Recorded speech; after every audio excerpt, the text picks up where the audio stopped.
Feliz Balaram Purnima a todos. Repita comigo. Om Namo Bhagavate Vasudevaya. Om Namo Bhagavate Vasudevaya. Om Namo Bhagavate Vasudevaya. Om Namo Bhagavate Vasudevaya. Om Namo Bhagavate Vasudevaya. Om Namo Bhagavate Vasudevaya.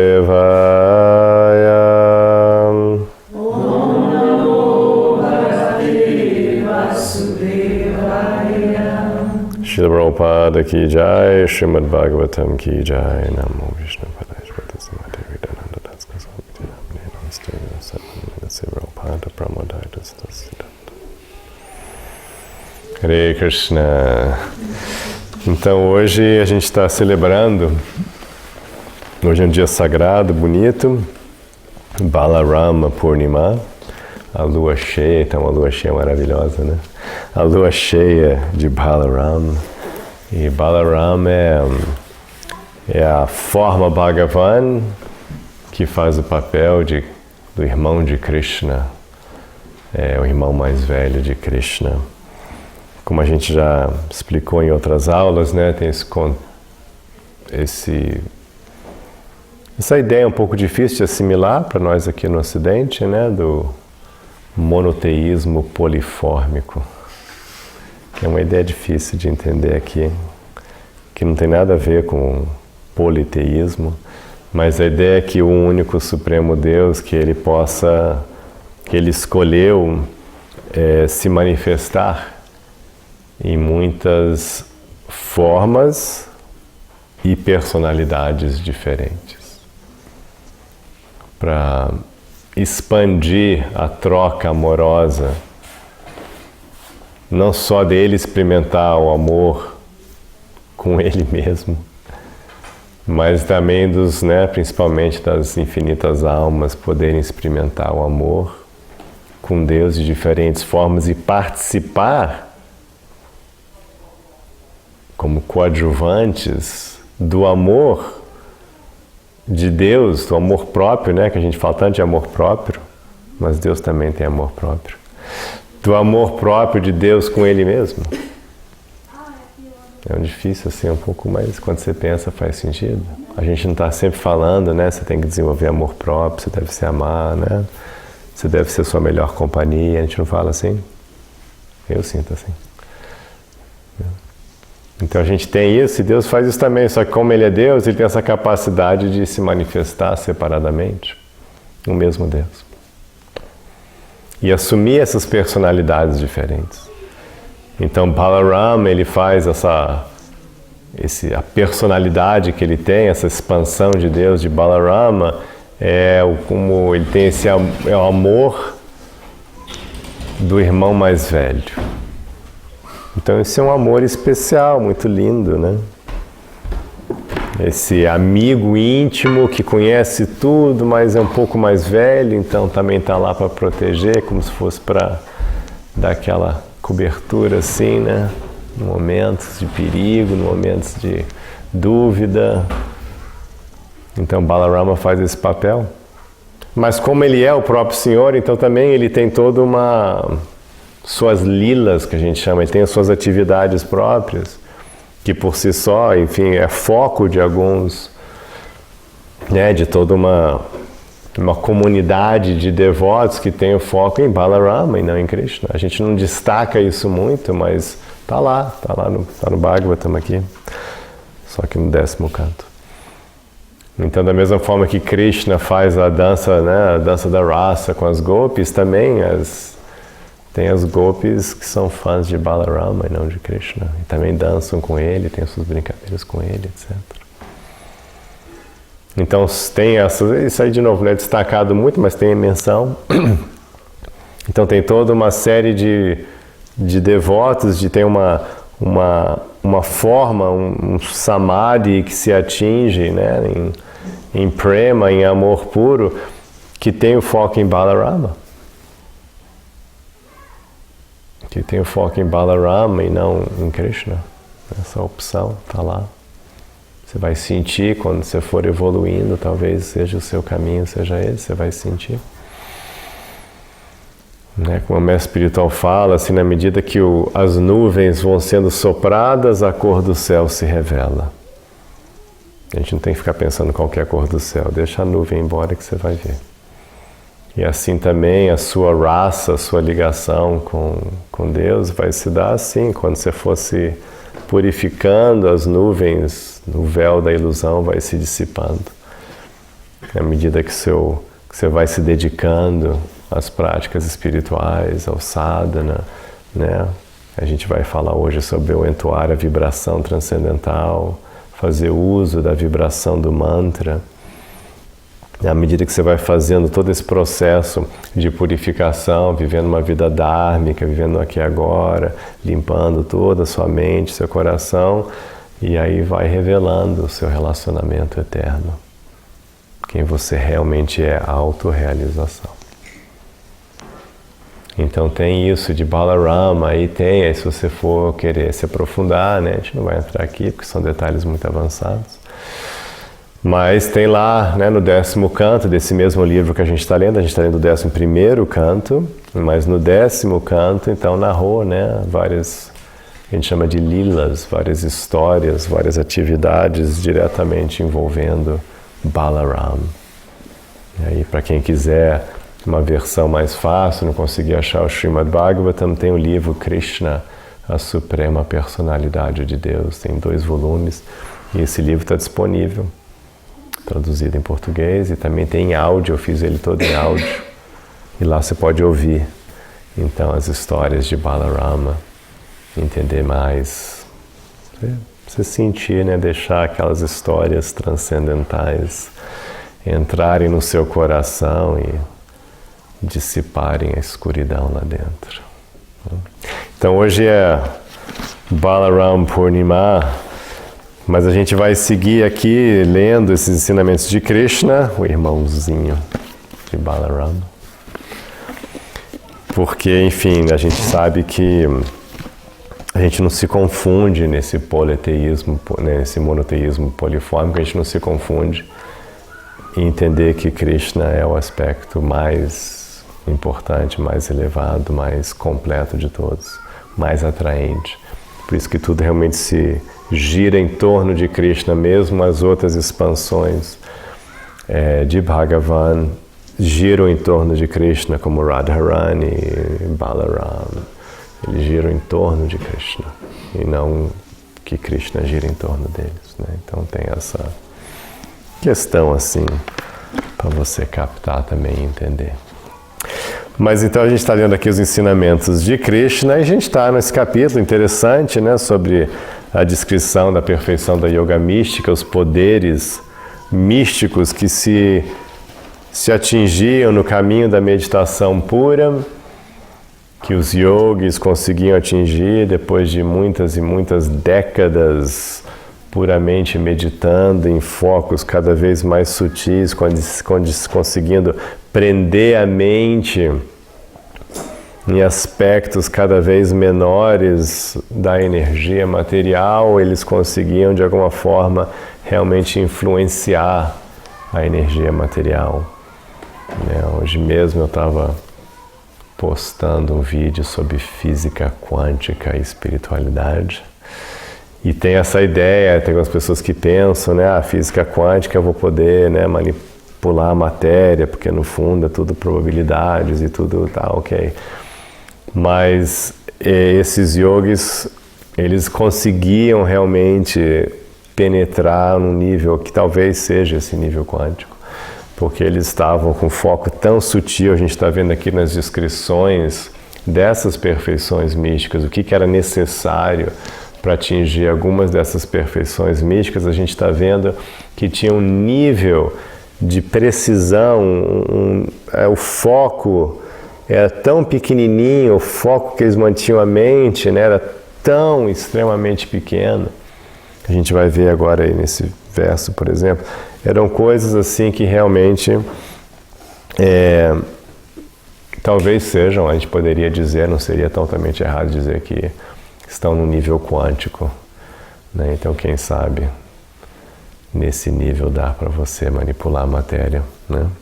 Mas enfim, não era uma coisa barata, por isso que muita gente fala sobre manipular a matéria, mas na real a gente vê que quem está fazendo isso mesmo, né?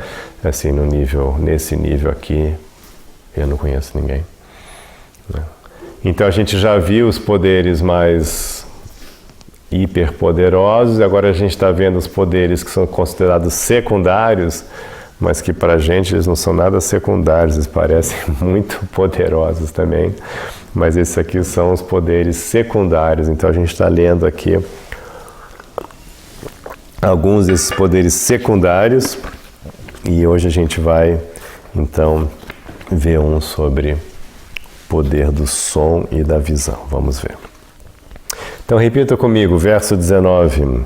Maya kashatmani pranem manasa goshamudhavam tatro palabhada buddhanam hamsovacha shrinotyaso Maya kashatmani pranem manasa goshamudvahan tato palabda bhutanam hamsovacha shrinoti yasom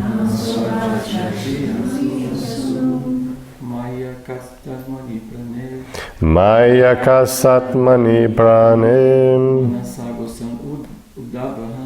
manasa goshamudvaham tatro palabda bhutanam hamsovacha shnoti asom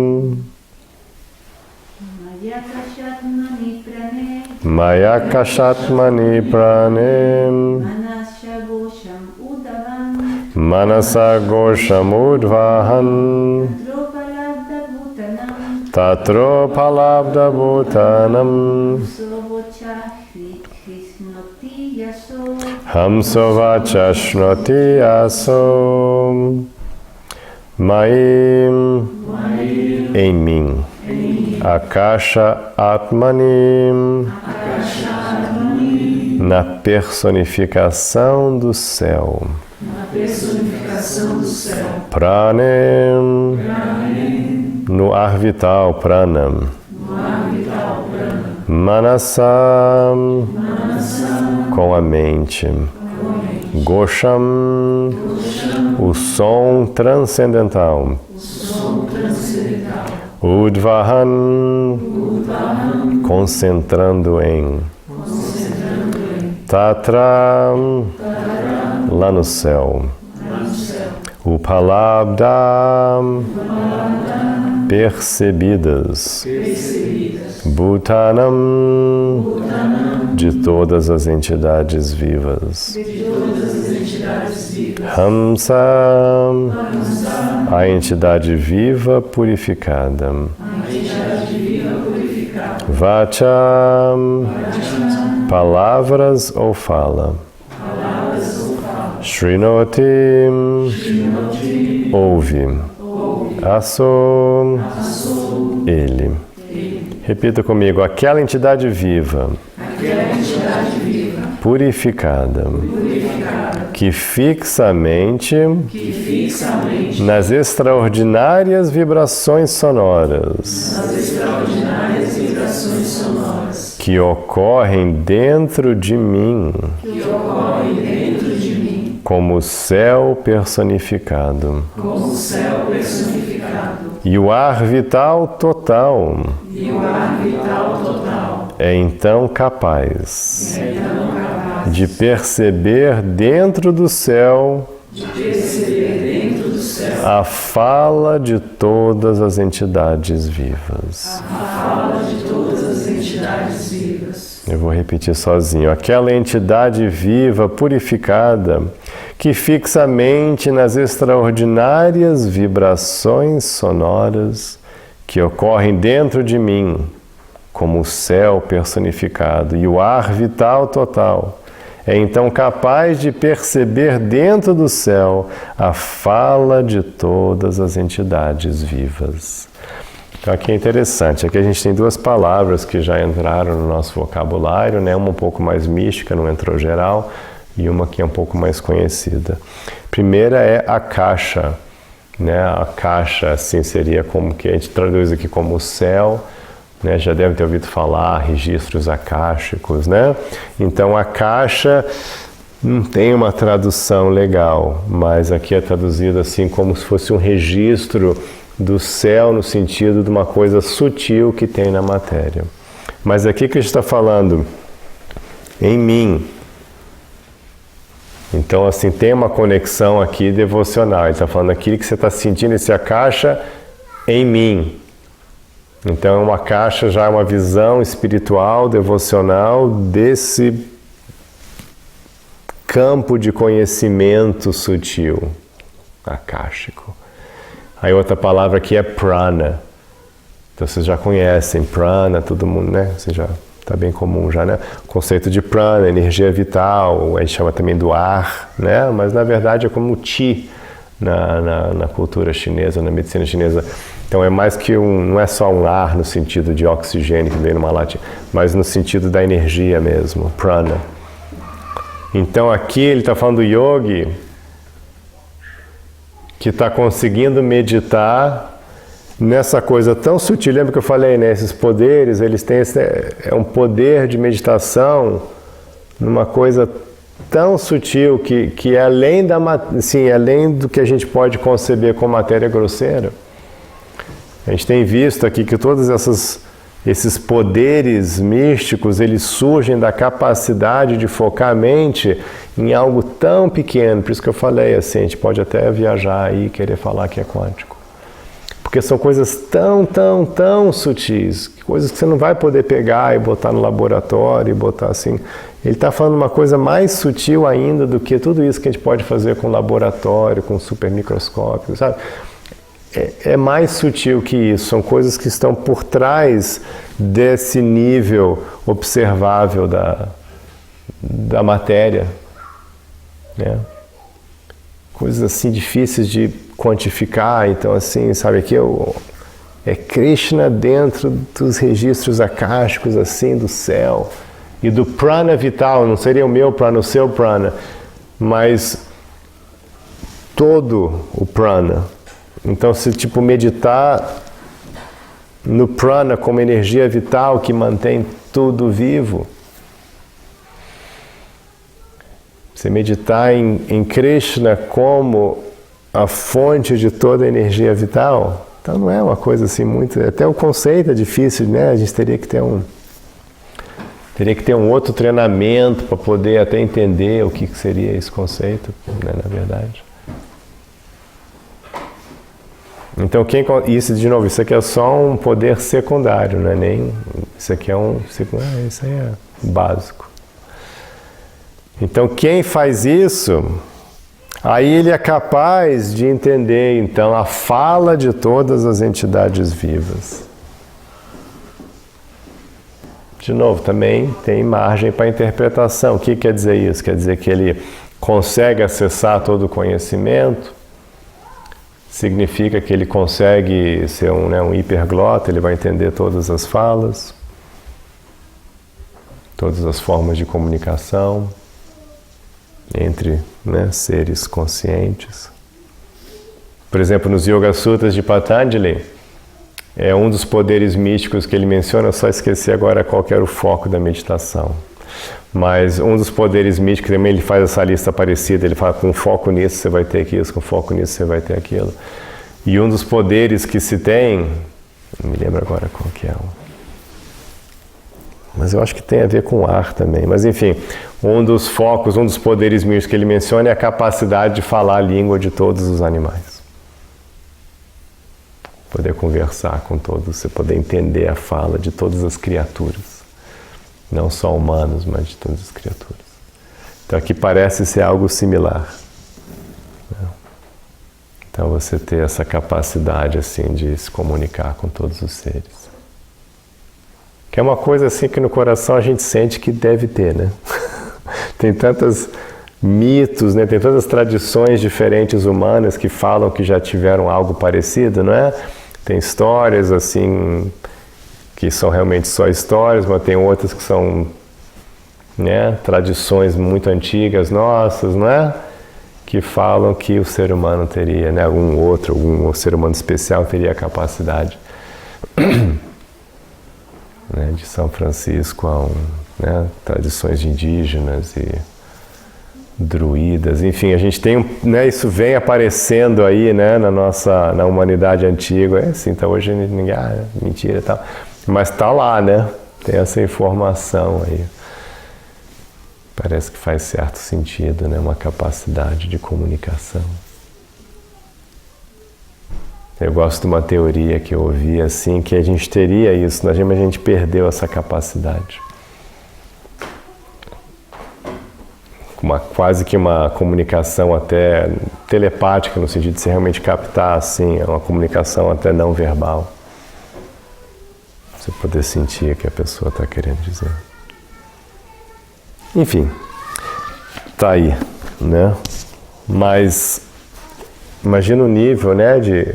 E de novo, também tem uma qualificação, né? Tem uma qualificação, a Hamsa. Aqui a palavra usada é Hamsa, que significa cisne. Então você vai ver essa palavra Hamsa usada para descrever um transcendentalista muito avançado, uma alma pura, Hamsa. Teve até o Hamsa Avatar aqui no Uddhava Gita, quem está com a gente há mais tempo vendo o curso desde o começo, Hamsa Avatar, que é até uma forma, um avatar, uma forma de Krishna na forma de um cisne. Porque tem a tradição, essa questão que o cisne tem a capacidade de... Nunca entendi isso, mas é o que está lá escrito. De separar o leite da água. Mas no sentido, isso eu entendi, que ele consegue separar assim a essência do básico. Mas eles falam assim, de separar o leite da água. Talvez um biólogo possa explicar isso para mim. Mas enfim... Então aqui está escrito Hamsa, então não só esse foco extremo, complicadíssimo, né, assim, foco quase que num aspecto quântico, né, da realidade, mas Hamsa, uma pessoa pura. Por isso que você vai ver, por exemplo, nos Yoga Sutras, o caminho para chegar em meditação, né, o Ashtanga Yoga. Primeiros 2 passos, Yama Niyama. Primeiro você tem que ser uma pessoa pura. Depois, aí sim que você pode começar a praticar asana, pranayama, blá, blá, até chegar em meditação.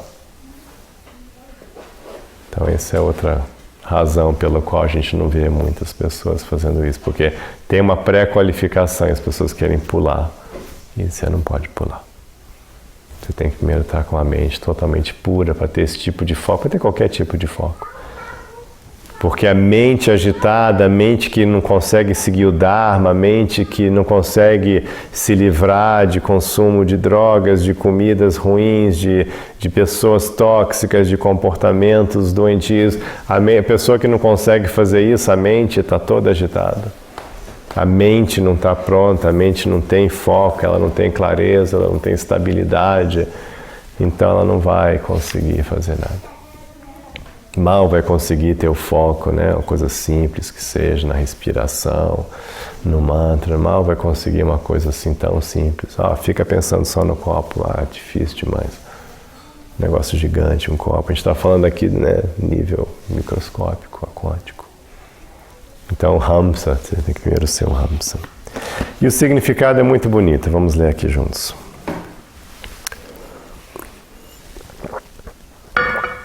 A fala acontece através da vibração do ar dentro do céu.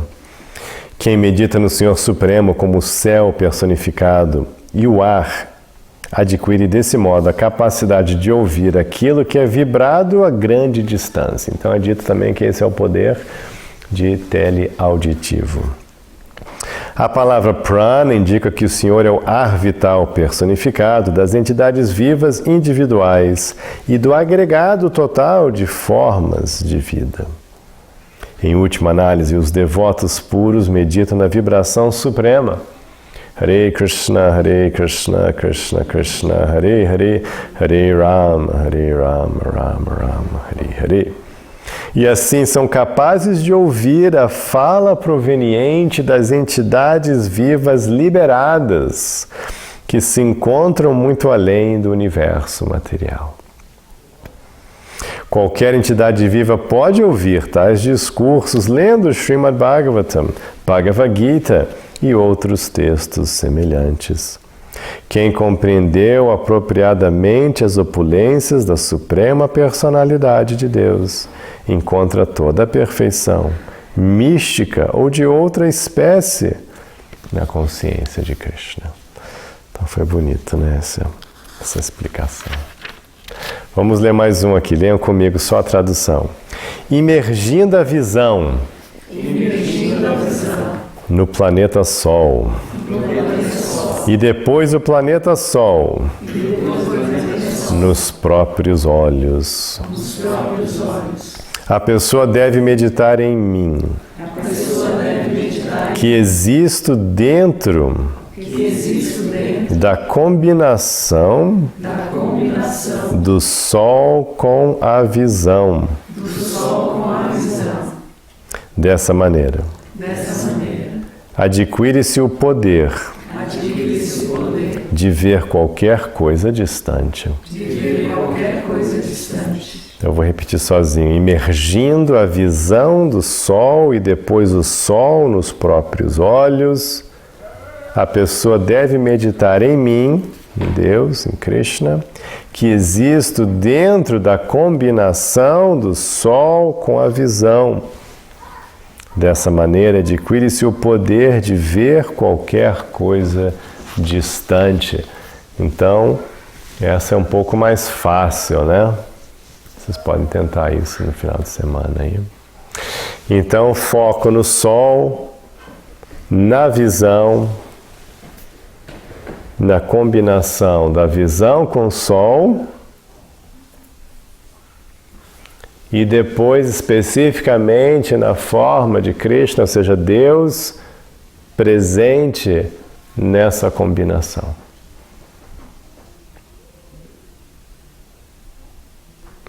Dá para fazer, não dá? E aí esse poder a gente já recebeu aqui. Krishna deu esse poder para quase todo mundo já no planeta. Esse é um dos poderes místicos que a gente já recebeu aqui em Kali Yuga, que é o poder de ver qualquer coisa distante. Aí tem o YouTube, vocês estão me vendo. Deu certo, né? Vocês estão me vendo aqui no YouTube, né? A gente vai ver qualquer coisa distante. Então deu certo, né? A gente vê galáxias. Tem poderes, né? Patanjali, é engraçado assim nos Yoga Sutras, porque Patanjali faz todo o capítulo 3, assim, metade, 2 terços do capítulo 3, ele vai mencionando todos esses poderes místicos com essas formas complicadas, né? De meditação nisso, naquilo, tal, não sei o quê. Aí ele começa o capítulo 4 dizendo, e também você pode ter esses poderes por nascimento, drogas e ervas, né? Por nascimento, ervas e bom karma, uma coisa assim. Então, a gente recebeu esse poder não pela nossa meditação, mas também não por ervas, mas por karma, por nascimento. Então, nascer em Kali Yuga agora, ao estar vivo em Kali Yuga agora, a gente tem uma forma desse poder televisivo. Então, a gente consegue enxergar eventos e coisas acontecendo bem longe de nós, imagens de Marte, né, do Sol, de galáxias, não é? Saturno. Então a gente tem esse poder agora. Então assim, você pode ter poderes sem ser Hamsa e sem meditação. Ok. Querem ler mais um? Mais umzinho. Vamos lá, repita comigo. O yogi que absorve por completo a mente em mim. E que então faz uso do vento, que seguramente O vento que segue a mente para absorver em mim o corpo material, obtém através da potência da meditação em mim a perfeição mística, pelo qual seu corpo segue de imediato sua mente aonde quer que ela vá. Ok, então eu vou repetir sozinho. O yogi que absorve por completamente em mim e que então faz uso do vento que segue a mente para absorver em mim o corpo material, obtém através da potência da meditação em mim a perfeição mística, pela qual seu corpo segue de imediato sua mente onde quer que ela vá. Então esse é um poder bem legal de viagem à velocidade da mente, onde o yogi conseguia, isso a gente vê vários exemplos, né, nos textos sagrados. Narada Muni é um exemplo disso, né, que consegue ir para qualquer lugar na velocidade da mente, se manifestando em diferentes lugares, que seria uma violação da física moderna, porque você estaria viajando mais rápido que a velocidade da luz. Mas, quem sabe, tem alguma coisa aí, né? Seria como que um princípio de você, né, se desmaterializar num lugar e conseguir se materializar em outro lugar que a sua mente foi. Então esse é o poder místico sendo mencionado aqui, que de novo tem uma ligaçãozinha aí com o mundo quântico, né? Que eles estão já conseguindo, através do emaranhamento quântico, né, fazer uma espécie de viagem assim instantânea, que a gente chama de teletransportação, né? Ok, então esse poder é um pouquinho mais difícil, né, de você captar. Significado: Tad Anu Vayuna indica o ar sutil específico que segue a mente. Quando o yogi, através da potência da meditação no Senhor, funde esse ar com o corpo e a mente em Krishna, seu corpo material grosseiro, tal qual o ar sutil, pode seguir a mente a qualquer lugar. Essa perfeição chama-se Manojavaha. Ok, então a gente viu alguns poderes místicos aqui bacanas, mas o foco mesmo, sempre em todos eles: Hamsa, ser uma pessoa pura. 2, meditação em Krishna. Você viu que todos esses poderes têm como ponto de partida a meditação em Krishna. E uma vez que você está puro, meditando em Krishna, você já não vai nem achar muito interessante qualquer um desses poderes místicos. Porque uma vez que a gente está com a mente absorta em Krishna, em Balaram, nas suas atividades, tem algo muito mais importante acontecendo, que é você diretamente experimentando pequenas e crescentes gotas de Samadhi. Você lá, onde você estiver mesmo, em qualquer lugar, você conseguindo se transportar pela sua meditação, pelo foco da sua mente, você se transportar para essa interação íntima e pessoal com esses aspectos de Krishna, Balaram, Radharani, combinação deles. E você então se absorve, isso vem junto com isso. Todo o prazer incalculável de bhakti, de prema, de amor. Então, quando você está fazendo isso e vivendo uma vida pura e fazendo da sua vida, né, permitindo que a sua energia, o seu corpo, a sua mente seja um instrumento de Deus, aí você não vai ficar preocupado em viajar e fazer um turismo mental, nem televisivo, nem teleauditivo, sabe? Eu, na verdade, não preciso saber o que alguém está falando em outro lugar, não seja que eu esteja no telefone com isso, né? Eu não preciso saber, eu não preciso viajar instantaneamente para outros lugares do universo, eu não preciso nada disso. E essa simplicidade, essa pureza, isso é que é o maior prazer da vida, né? Porque que adianta você ficar indo para um lugar ou outro e podendo ouvir todo mundo, né? E poder... Para que isso?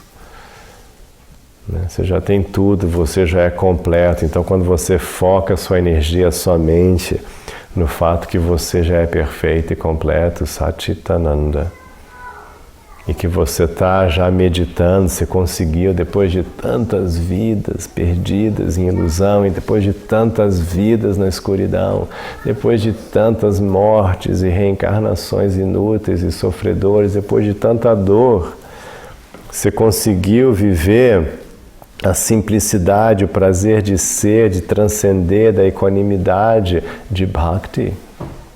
Você já ganhou. Você já tem tudo, você não quer mais nada.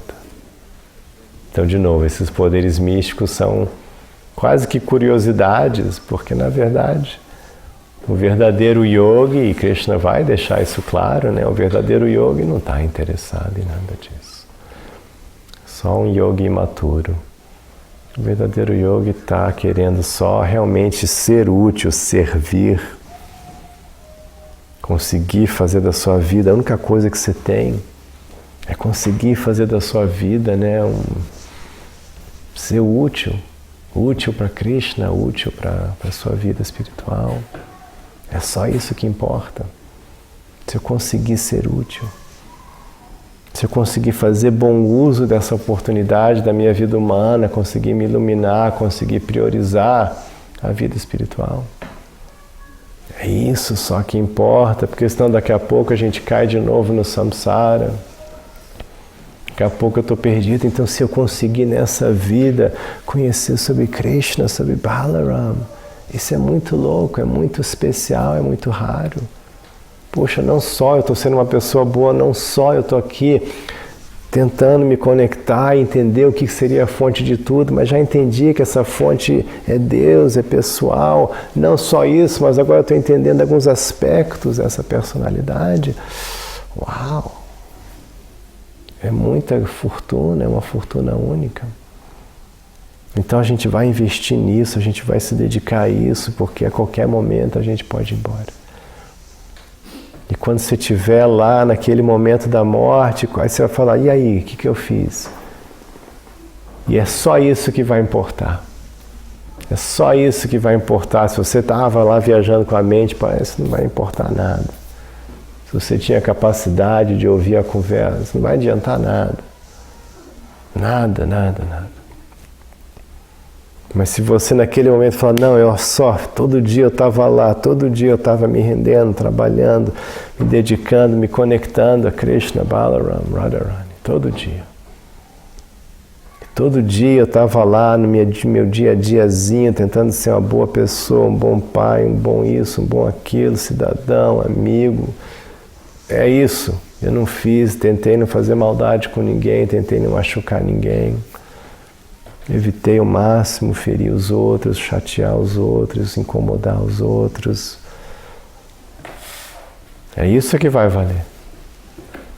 É isso que vai falar, nossa, que bom, essa vida foi boa. E se você atingiu a iluminação ou não, mas a vida já foi, você fez o seu máximo. Se ali não foi necessário, talvez, mas já tá bom, entendeu?